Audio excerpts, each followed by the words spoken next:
तो अब हम लोग जानते हैं पादप कोशिका और जंतु कोशिका में अंतर। देखो समझो, पादप कोशिका मतलब कि बहुत बड़ा होता है, पादप कोशिका बहुत बड़ा, और आयताकार या चौकाखोर इसको बोलते हैं, ठीक ना। पादप कोशिका और जंतु कोशिका में क्या क्या होता है, चित्र कैसा होता है, उसके अंदर जो कोशिकांग है हम लोग जान गए हैं अभी तक में, हम लोग अभी जाने थे पिछले स्लाइड में वो बात को। तो पहला अंतर समझो कि पादप कोशिका का आकार बड़ा होता है किसके तुलना में, जंतु कोशिका की तुलना में। तो जंतु कोशिका का आकार छोटा होता है और गोल होता है या आयताकार होता है, इस बात को समझो। वृत्ताकार या फिर आयताकार होता है, वृत्ताकार या आयताकार होता है किसका संरचना, जंतु कोशिका। जंतु कोशिका को अंग्रेजी में बोलते हैं एनिमल सेल, ठीक। पादप कोशिका को अंग्रेजी में बोलते हैं प्लांट सेल, ठीक।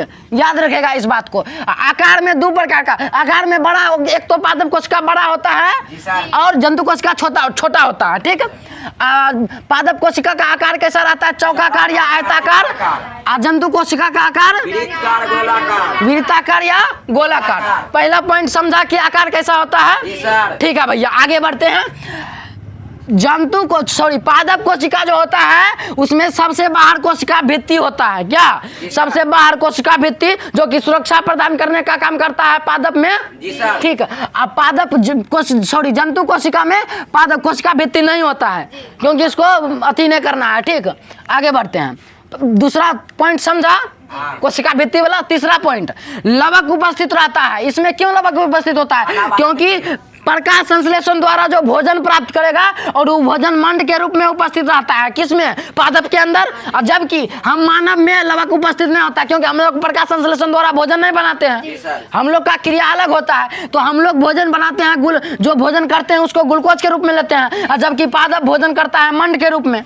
समझा, पादप का भोजन मंड के रूप में उपस्थित होता है और हम लोग का भोजन ग्लूकोज के रूप में उपस्थित होता है। बात समझा। ग्लूकोज का सूत्र क्या होता है, C6H12O6। इसके रूप में हम लोग भोजन करते हैं। भोजन जब पच जाता है तो ग्लूकोज बन जाता है, और जब इसमें भोजन पच जाता है तो मंड बन जाता है या स्टार्च जिसको बोलते हैं। समझा भैया।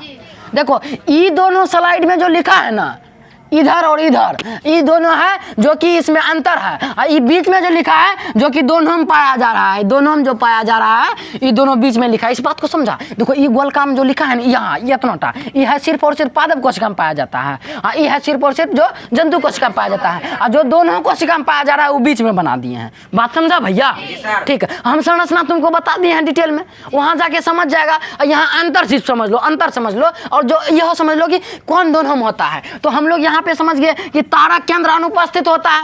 देखे थे हम लोग चित्र में भैया, तारक केंद्र अनुपस्थित होता है किसमें, पादप कोशिका में तारक केंद्र नहीं होता है। जो क्या काम करता है, तारक केंद्र क्या काम करता है, विभाजन करने का काम करता है कोशिका का।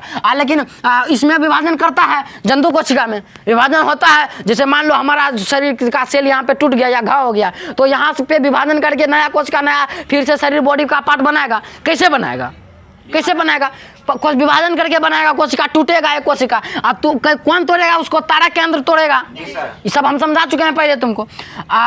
देखो रिक्तिका जो होता है, रिक्तिका बहुत बड़ा होता है किसमें, पादप कोशिका में, क्योंकि जल का संतुलन इसमें ज्यादा चाहिए, इसलिए अतः हम लोग कह सकते हैं कि इसमें पादप कोशिका को बड़ा रहना चाहिए। तो सबसे ज्यादा पादप कोशिका में 50 से 60% भाग तो ले लेता है अपन रिक्तिका ही।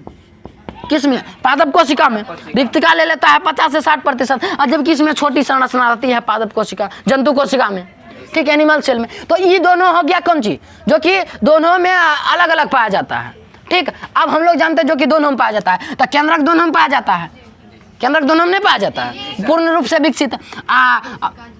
कोशिका झिल्ली भी दोनों में पाया जा रहा है।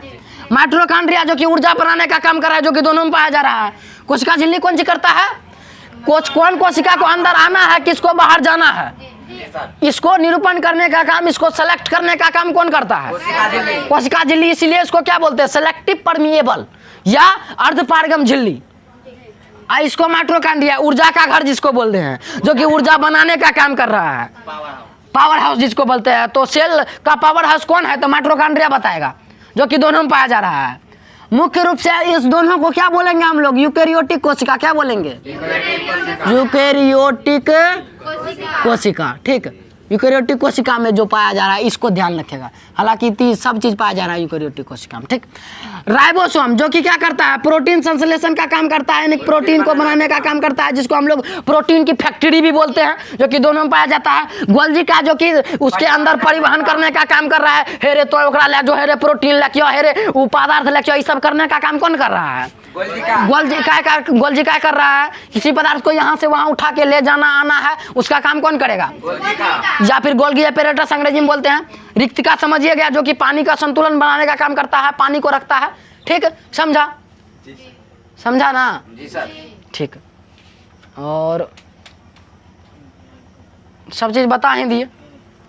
लाइसोसोम भी दोनों में होता है ना रे, जी सर। लाइसोसोम भी इसमें लिख लो, लाइसोसोम क्या करता है, पाचन करने का काम करता है। पाचक थैली इसको बोल रहे हैं, या फिर आत्मघाती थैली भी बोल रहे हैं। तो ये है भैया हम लोग का दोनों कोशिका में अंतर, एक तो पादप कोशिका में और एक तो जंतु कोशिका में, और जो दोनों में रहेगा वो बीचवा में लिखा है। और दोनों बात को लिखो, यहो बात को लिखो, समझो, नहीं समझा है वीडियो को बैक करो फिर से समझो, लेकिन समझ जाएगा। यहाँ तक हम लोग का हो गया कोशिका का जो चैप्टर है ये खत्म हो गया। अब एक और बात बचा है, हम लोग आगे बढ़ते हैं और बताते हैं तुमको यूकेरियोटिक और प्रोकैरियोटिक में अंतर। यूकेरियोटिक प्रोकैरियोटिक के विषय में जान गए पूरा, और थोड़ा सा अंतर भी समझ लेते हैं, उसके बाद हो जाएगा ये पूरा चैप्टर खत्म। छोटी सी बात बताएं जो हम तुमको बताएंगे अभी।